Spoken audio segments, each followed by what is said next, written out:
الفاتحة. أعوذ بالله من الشيطان الرجيم. بسم الله الرحمن الرحيم. الحمد لله رب العالمين الرحمن الرحيم مالك يوم الدين إياك نعبد وإياك نستعين اهدنا الصراط المستقيم صراط الذين أنعمت عليهم غير المغضوب عليهم ولا الضالين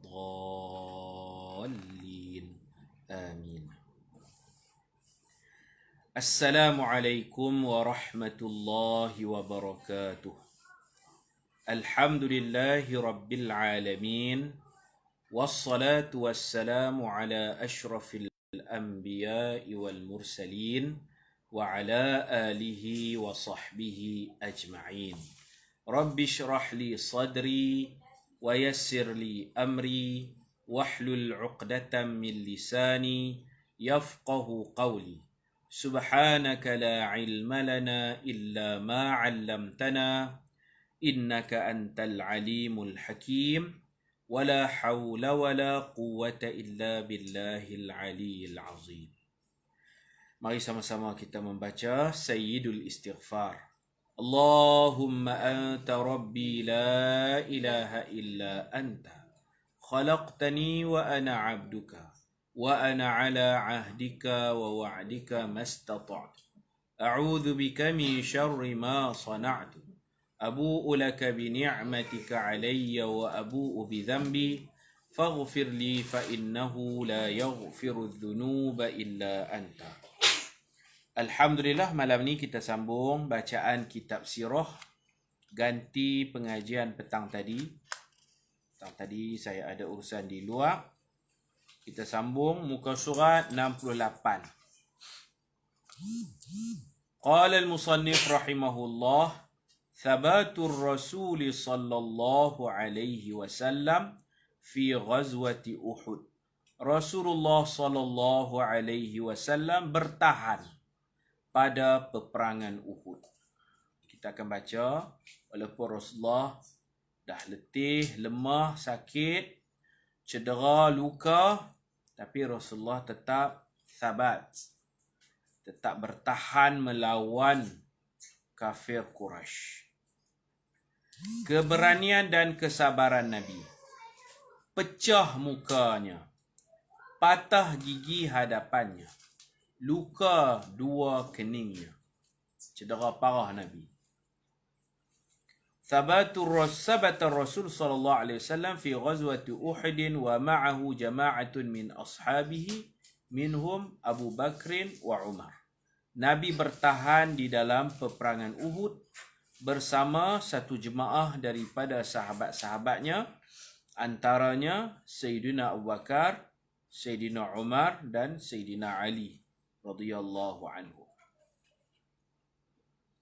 Waqad asabahu sallallahu alaihi wasallam syadaidu azimatun tahammalaha bima a'tahu Allah min ats-tsabati was-sabri. Sesungguhnya Nabi sallallahu alaihi wasallam ditimpa ujian yang besar. Lepas 40 orang, 40 daripada 50 orang turun meninggalkan Bukit Pemanah, maka berlakulah kucar kacir. Nabi menanggungnya dengan penuh ketabahan dan kesabaran.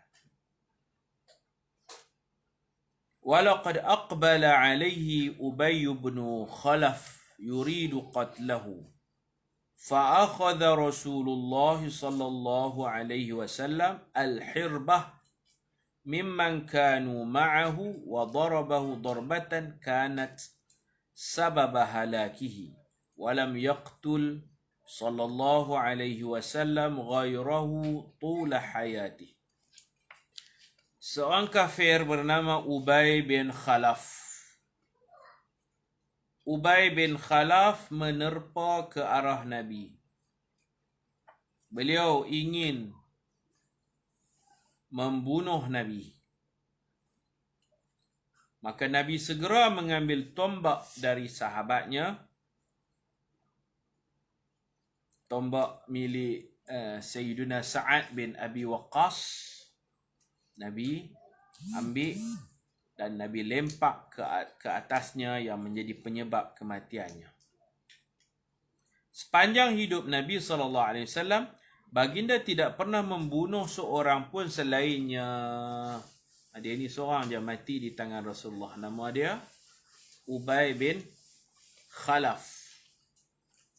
Dia tengok Nabi dah letih, cedera parah, Nabi jatuh dalam satu lubang. Kalau Nabi Yusuf alaihissalam dibuang dalam telaga, kisah sedih Nabi Yusuf dibuang dalam telaga, Nabi Muhammad pernah jatuh dalam lubang. Jadi ketika Nabi dalam keadaan letih begitu, cedera parah, maka seorang lelaki nama Ubay bin Khalaf mengambil peluang untuk membunuh Nabi. Dia terekam pergi dekat Nabi nak bunuh Nabi. Ubay bin Khalaf ini, selepas perang Badar, dia berpidato di Mekah. Ubay bin Khalaf selepas perang Badar, pemimpin-pemimpin Quraisy banyak mati dalam peperangan Badar. Ubay ini tak mati. Jadi dia berpidato di Mekah, membakar semangat, mengajak orang-orang Mekah tuntut bela atas kematian pemimpin-pemimpin mereka yang mati dalam perang Badar. Balas dendam. Dalam pidato itu, dia bercadang mengumumkan bahawasanya dia akan membunuh Nabi Muhammad. Kalau berlaku peperangan kedua, peperangan tuntut bela, balas dendam, dia kata aku, yakni Ubay bin Khalaf, akan bunuh Muhammad. Dia nak bagi orang-orang Quraisy ini semangat. Nak bagi mereka bersemangat, dia cakap macam tu. Sampai ke pengetahuan Nabi SAW, cerita tentang pidato Ubay sampai kat Nabi. Maka Nabi bagi tahu kepada para sahabat, bal ana qatiluhu. Bal ana qatiluhu. Bahkan aku yang akan bunuh Ubay bin Khalaf. Di Mekah, dia ceramah kata dia nak bunuh Nabi. Di Madinah, Nabi bagi tahu para sahabat, bahkan aku yang akan bunuh dia. Maka berita ni sampai daripada Madinah sampai Mekah pula. Orang bawa berita. Bila sampai ke telinga Ubay, dia takut. Sebab Nabi Muhammad tidak akan bercakap bohong. Kalau Nabi Muhammad kata nak bunuh orang, dia akan bunuh sungguh. Nabi Muhammad kata, bahkan aku yang akan bunuh Ubay. Bukan Ubay bunuh aku yang bunuh dia. Ini menyebabkan berita tu sampai dekat Ubay, dia jadi takut. Perang Uhud, dia mencari helah, tak mau pergi perang Uhud. Macam-macam lah alasannya. Maka orang faham dia takut sebab Nabi mengancam akan bunuh dia. Maka dibuatkan untuk dia baju besi yang khas. Baju besi tu, dia punya lubang-lubang baju besi ni rapat-rapat. Bulatan dia rapat-rapat. Supaya kalau ditikam dengan pedang, tak masuk. Ditikam dengan pisau, tak masuk. Ditikam dengan tombak, tak masuk. Kalau dipanah, anak panah pun tak boleh masuk. Sebab bulatan baju besi dia, besi-besi dia tu rapat-rapat. Maka dia pun disuruh pilah, dia pergi perang Uhud. Pergi perang Uhud, dia pakai baju besi, dia ingat dia selamat. Dan bila dia dapati Rasulullah dalam keadaan sakit, cedera parah, letih, dia ambil kesempatan tu untuk bunuh Nabi. Nabi merampah tombak daripada Sayyidina Sa'ad bin Abi Waqqas. Tak dan minta izin, main nak ambil gitu baling terus. Ini dipanggil dalam fiqh zannur ridha. Nabi pun faham Sayyidina Sa'ad bin Abi Waqqas mesti ridha. Boleh ambil barang orang kalau zannur ridha. Berat sangkaan tuan punya barang, setuju redha, maka Nabi pun mengambil tombak dan Nabi baling tu, Nabi target mata. Kawasan lain baju besi dia, kawasan lain semua tutup rapi. Tapi dekat mata tentulah dibuka. Di mata dia ni buka. Kalau mata pun baju besi rapat-rapat tu tak nampak dia. Jadi di kawasan mata tu agak renggang. Faham tak tuan-tuan? Kawasan mata tu baju besi dia bulat macam tu lah. Maka Nabi baling tombak ke arah mata dia. Tombak itu bukan kena mata dia, bukan buta mata dia tak. Kena sikit je, sentuh sikit, calak je. Dekat bawah mata dia ni, kulit ni, bercalak sikit je. Kena. Bila kena macam tu, dia meraung. Sikit je kena, calak sikit je. Dia meraung. Dia kata, qatalani Muhammadun. Qatalani Muhammadun. Telah membunuhku Muhammad. Muhammad telah bunuhku. Muhammad telah bunuh. Dia meraung. Dia kelupuk. Menggelupur. Macam ayam kena sembelih. Lompat. Guling sana, guling sini. Muhammad bunuh aku. Muhammad bunuh aku. Dan akhirnya dia mati. Itulah seorang musuh yang dibunuh oleh Nabi. 27 kali Nabi pergi perang. Nabi tak pernah bunuh orang. Tepih-tepih saja. Nabi tak pernah tikam orang. Hanya dia ni seorang saja. Kerana biadab. Dia berkata nak bunuh Nabi. Maka Nabi balas. Bahkan aku yang akan bunuhnya. Maka dia terbunuh dalam peperangan Uhud. Tu dalam keadaan Nabi tak larat tu. Nabi ambil tombak. Nabi baling. Tepat kena dekat bawah kelopak matanya. Nama dia apa? Ubay bin Khalaf. 27 kali Nabi perang. Seorang ni je yang Nabi bunuh. Kerana Nabi ni penyayang. Kalau boleh Nabi tak mau bagi mati. Nabi mengharapkan musuh Nabi suatu hari nanti memeluk Islam. Okey, kita tengok terjemahan seterusnya. Nabi terjatuh di dalam lubang. Lubang ini digali oleh seorang musuh Islam bernama Abu Amir Ar-Rahib. Orang panggil dia Abu Amir Ar-Rahib, tapi Nabi gelar dia Abu Amir Al-Fasiq. Jadi kita kena catat. Dia ni siapa? Dia ni ayah kepada Sayyidina Hanzalah. Anak dia duduk di barisan Islam. Anak dia mati dimandikan malaikat. Hanzalah Al-Ghasil. Hanzalah bin Abi Amir. Anak dia bagus. Hak ayah ni duduk dalam pasukan musyriki Mekah. Dia orang Madinah. Abu Amir Al-Fasiq. Dulu dipanggil Ar-Rahib pasal dia suka beribadat. Suka semayang. Kuat semayang. Tapi dia jealous dekat Nabi. Dia dengki dekat Nabi. Dia bersama-sama dalam kumpulan musyriki Mekah. Anak dia bagus. Hanzalah. Sama juga isteri Hanzalah tu. Isteri Hanzalah tu anak kepada Abdullah bin Ubay bin Salul. Anak ketua munafik. Jadi suami isteri bagus. Hanzalah bagus, pak dia jahat. Isteri Hanzalah nama Fatimah. Kalau tak silap saya nama Fatimah. Pak dia jahat. Abdullah bin Ubay bin Salul, ketua munafik. Ketua munafik dengan Abu Amir ni kira tuk bisan. Tuk bisan dua-dua jahat. Nabi terjatuh di dalam satu lubang. Jadi apa sejarah Nabi-Nabi lain? Juga Nabi ada pengalaman. Nabi Yusuf dibuang dalam telaga. Nabi Muhammad jatuh dalam lubang. Kedua-dua lutut baginda luka. Dan baginda pengsan. Tak lama lah pengsan sah. Sebahagian kaum musyrikin melempar batu ke arah Nabi sehingga pecah mukanya. Patah gigi hadapannya. Ni gigi depan ni, patah. Gigi depan kita panggil gigi kapak dua ni. Patah. Dan luka di keningnya. Di kening Nabi ni tertikam dengan besi, baju besi, dawai-dawai baju besi tikam sini. Baju besi itu dawai dia masuk dalam kening Nabi sallallahu alaihi wasallam. Musuh yang melempar batu ke muka Nabi bernama Uqbah bin Abu Waqqas dan Ibnu Qum'ah. Uqbah bin Abi Waqqas ni adik kepada Sayyidina Sa'ad bin Abi Waqqas. Darah mengalir dari muka Rasulullah sallallahu alaihi wasallam. Bila besi tikam sini, darah penuh. Saya pernah aksiden cermin mata saya ni, tikam sini, dekat kening saya ni. Kening saya ni jahit ni dulu. Darah penuh muka. Tu cermin mata. Rasulullah pakai baju besi Nabi, dawai-dawai besi tikam kening Nabi.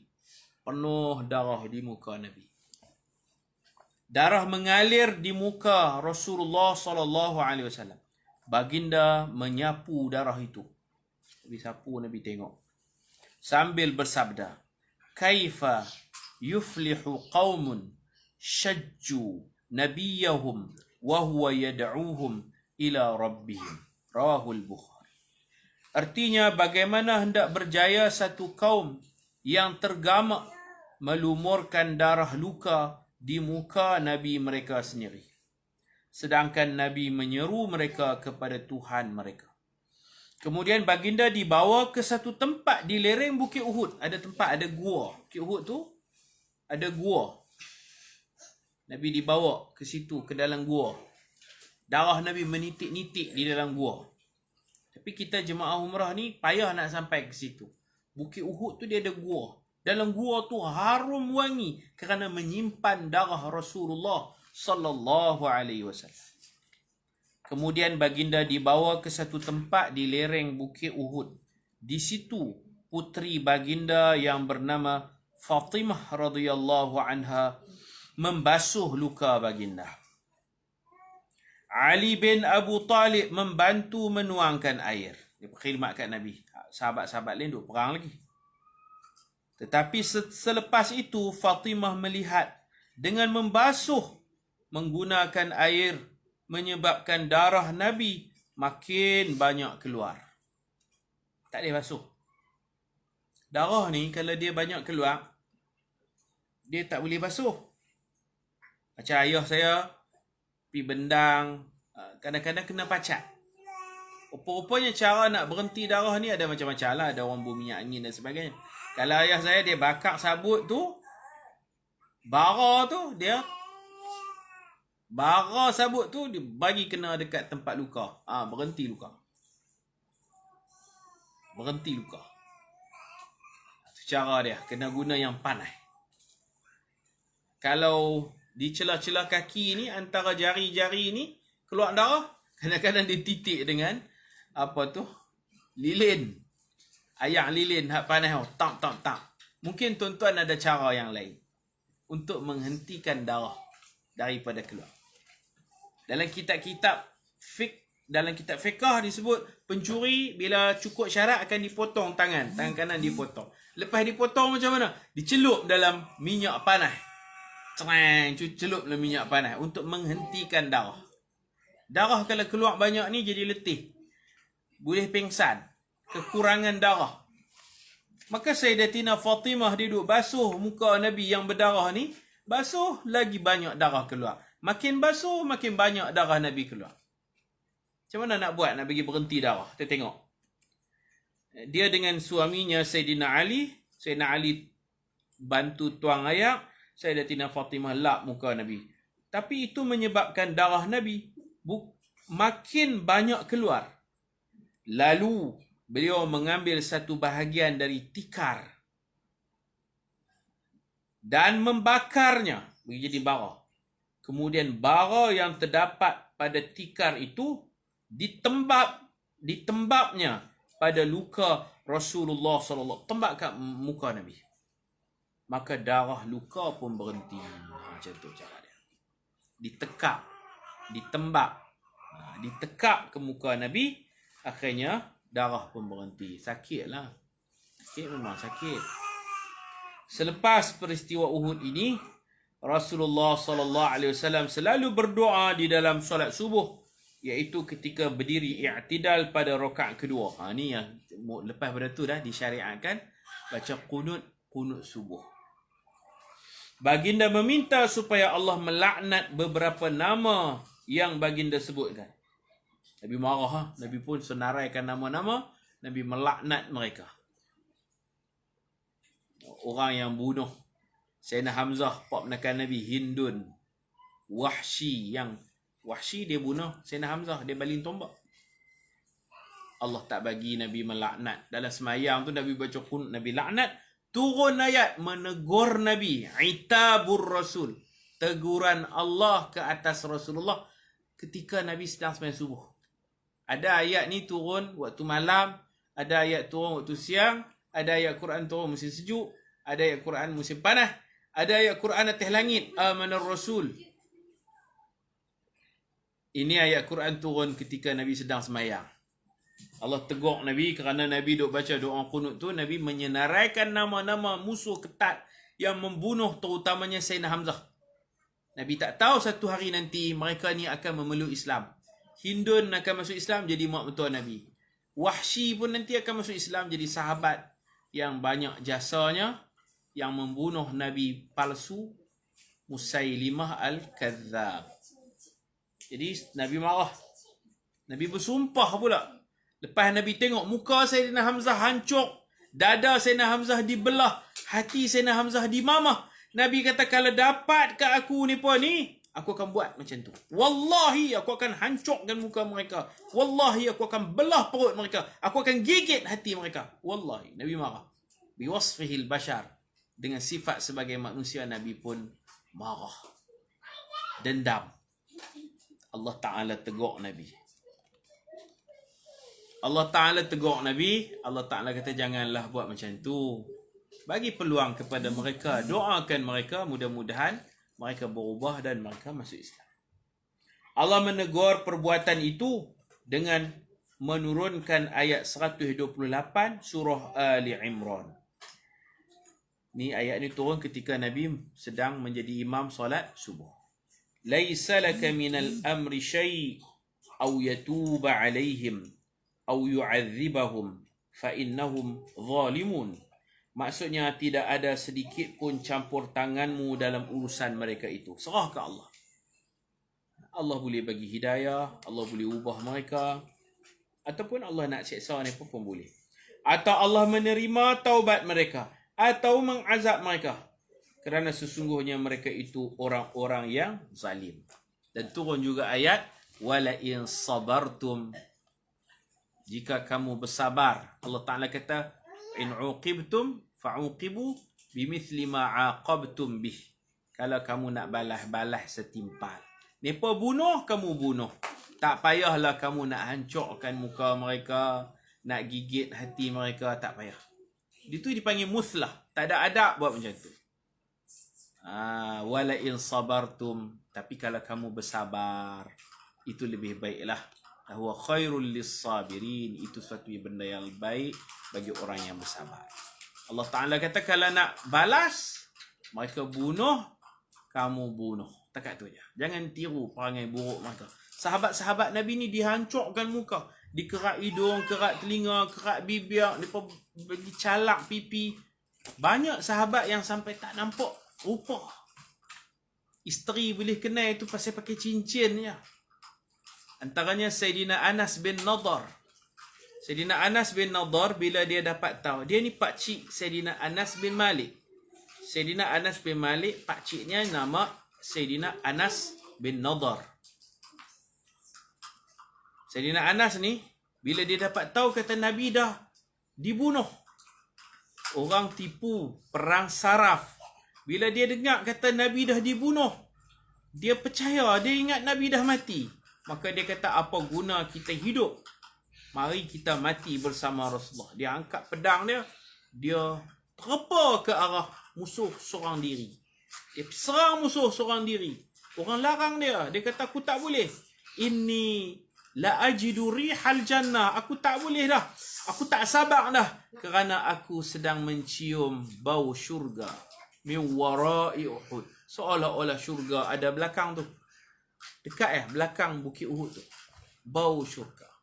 Dan dia berperang lebih daripada 80 kesan tombak, kesan panah. Macam-macam lah. Luka berlubang sana sini. Lebih daripada 80 lubang. Cedera parah. Luka berat yang terdapat di mukanya. Dan semuanya bahagian depan. Tidak ada satu luka pun belakang. Maknanya dia berperang, dia tak lari. Dia lawan berdepan. Orang tikam dia sini, sana, sini. Lebih daripada 80 kesan. Hancur muka dia. Isteri dia main tercari-cari mana suami saya, tak balik-balik rumah. Tak kenal dah. Kenal kat cincin. Saya pun tak pakai cincin. Tengok cincin. Cincin suami dia ni lain sikit. Inilah buat pengecaman. Inilah suami saya Sayyidina Anas bin Nadar rahimahullah. Baik, kita tengok jumlah yang terkorban. Korban ni kita guna untuk orang Islam. Untuk orang bukan Islam tak boleh guna terkorban. Mutu sami terkorban dalam nahas jalan raya. Tak sesuai. Korban ni mendekatkan diri kepada Allah. Daripada perkataan qarib, qaruba. Al-qatla, jumlah kematian. Jumlah tentera Islam yang terkorban seramai 70 orang. Dan di kalangan musyrikin seramai 23 orang.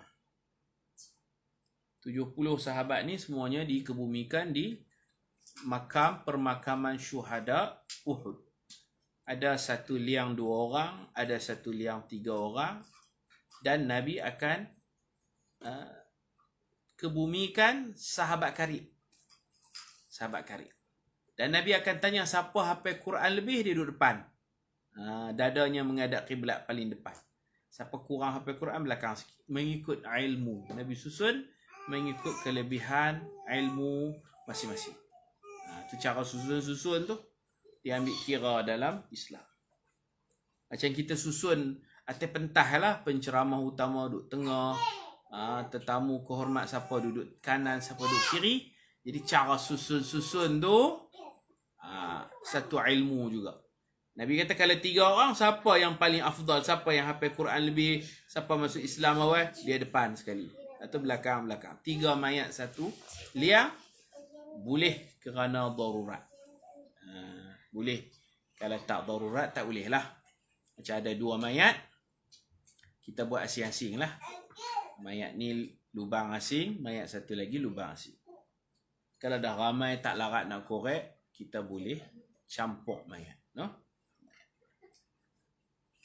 Kalau mayat tu laki dengan perempuan yang ajnabi, perlu ada pengadang dia lah. Letaklah satu papan ke, supaya tidak bersentuhan.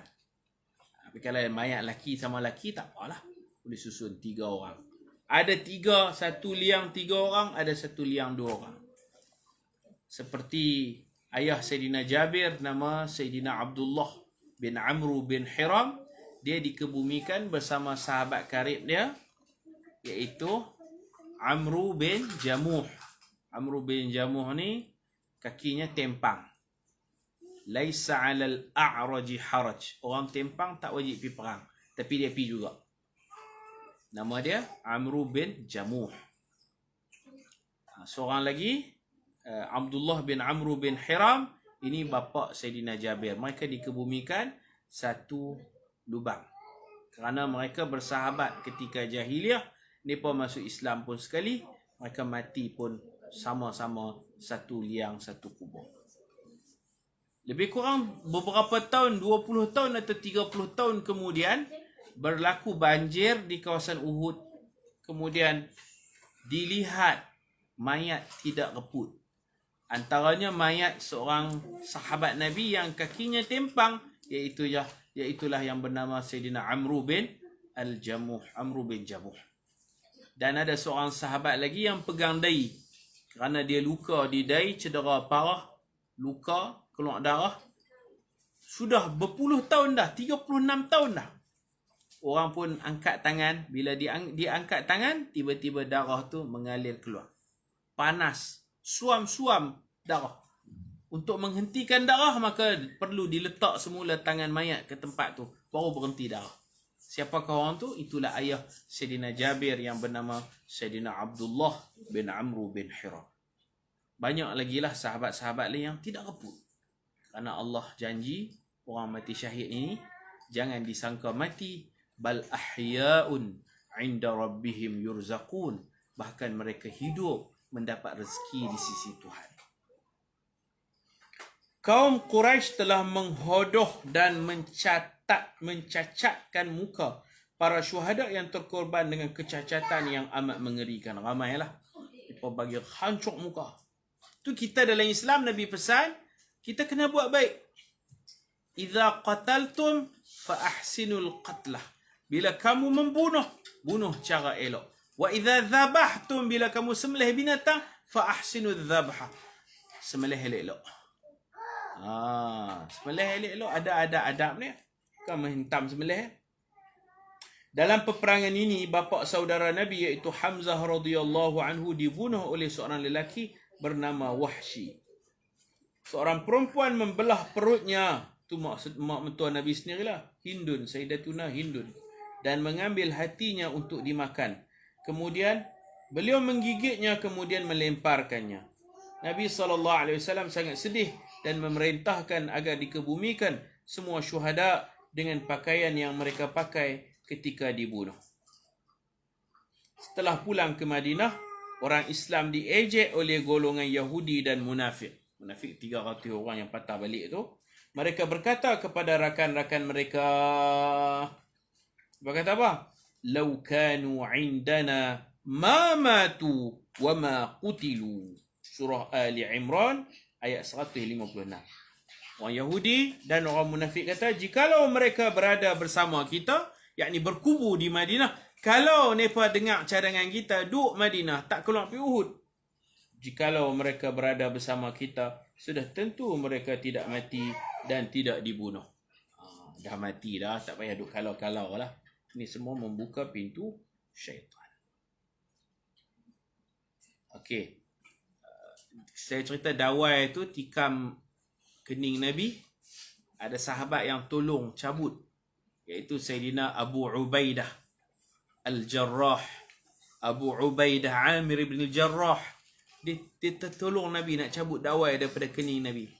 Dia tak tarik yang tangan, dia tarik yang gigi. Dia gigit dengan gigi dia dawai tu, dia nak cabut keluar daripada isi kening Rasulullah. Cabut tu terlampau keras sangat. Akhirnya gigi dia pun longgak. Sayyidina Abu Ubaidah ni, dia ada gigi dia longgak. Dia cabut. Dawai tak tercabut, gigi dia yang tercabut. Terkeluar gigi dia. Kali kedua dia cuba cabut, baru boleh. Sebab tu Sayyidina Abu Ubaidah, dia tak ada gigi sini, satu gigi tak ada. Kerana dia berjasa nak cabut dawai daripada muka Rasulullah SAW. Ada sahabat yang melihat darah Nabi keluar ni banyak. Sayang, darah ni mulia, darah ni wangi. Warna merah tapi bau harum. Ada sahabat yang meletak mulutnya di sini. Dibiarkan darah Nabi masuk ke dalam mulutnya. Jangan jatuh sia-sia ke tanah. Iaitu sahabat yang bernama Malik bin Sinan, abang kepada Sayyidina Abu Sa'id Al-Khudri radhiyallahu anhu. Dia letak bibir dia, darah Nabi masuk dalam bibir dia, masuk dalam mulut dia. Bila masuk banyak, dia tak tahu nak buat macam mana. Dia telan darah Nabi.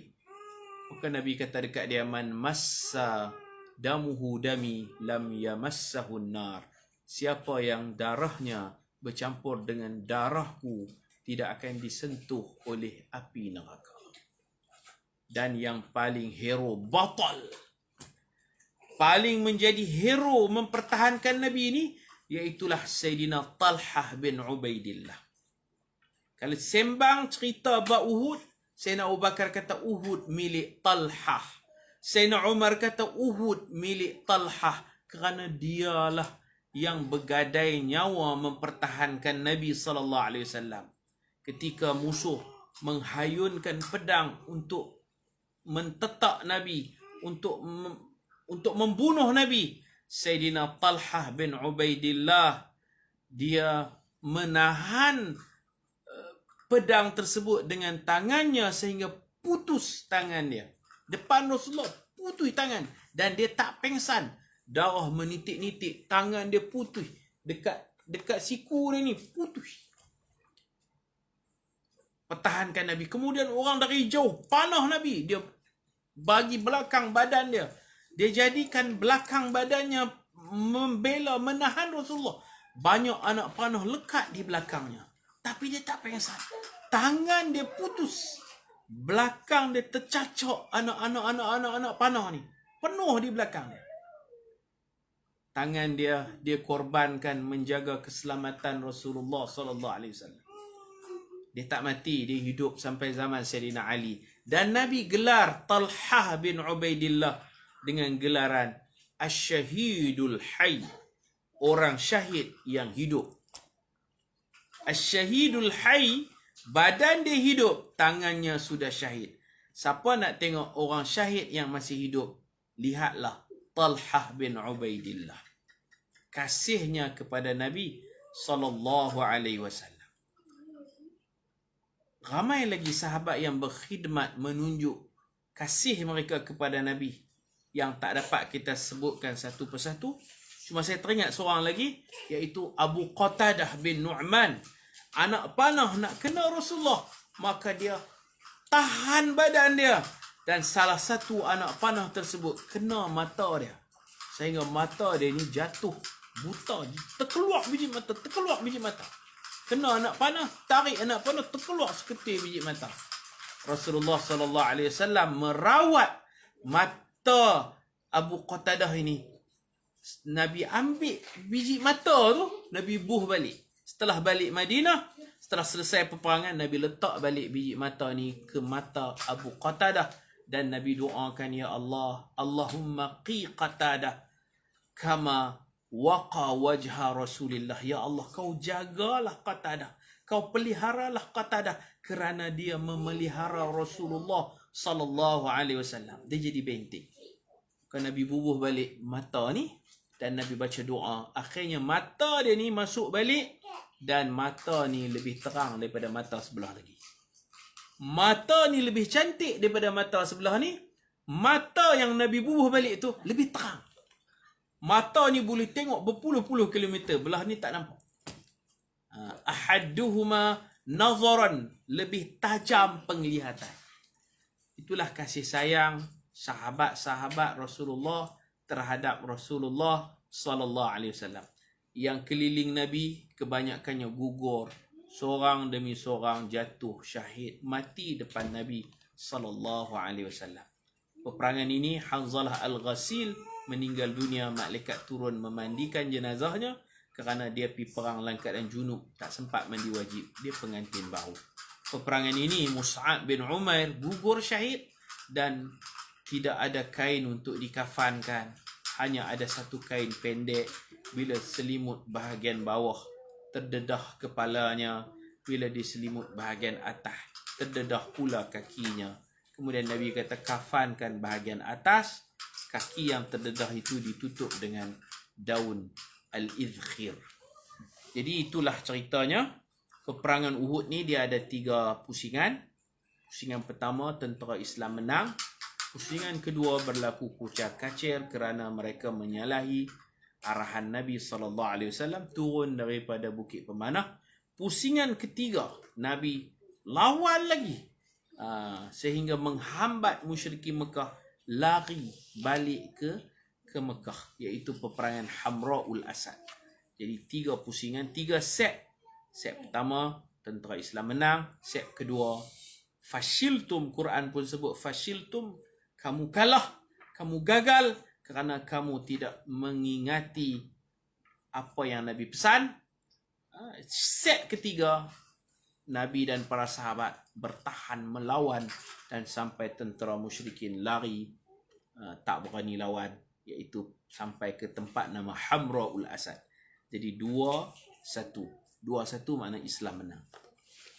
Wallahu subhanahu wa ta'ala a'lam bissawab. InsyaAllah kita sambung petang esok pula, insyaAllah. Kuliah pagi kita tak buat dah kuliah pagi kerana sekarang ni pagi-pagi sibuk dengan sekolah dan sebagainya. Kita buat kuliah asar pukul 5 petang, insyaAllah. Wallahu subhanahu wa ta'ala a'lam. Wa sallallahu ala sayyidina Muhammad wa ala alihi wa sahbihi ajma'in. Walhamdulillahi rabbil alamin. Pukul 9 lagi ataupun pukul 8.45 lagi saya akan sambung dengan bacaan kitab Al-Waraqat. Ganti semalam. Semalam sibuk kuliah di luar, tak sempat nak baca. Jadi bagi yang berkelapangan, 8.45 lagi saya akan baca kitab Al-Waraqat fi ilmi usul fiqh, insyaAllah. Assalamualaikum warahmatullahi wabarakatuh. Subhanakallahumma bihamdika ashhadu an la ilaha illa anta astaghfiruka wa atubu ilaik. Bismillahirrahmanirrahim. Wal 'asr innal insana lafi khusr إلا الذين آمنوا وعملوا الصالحات وتواصوا بالحق وتواصوا بالصبر. السلام عليكم ورحمة الله وبركاته.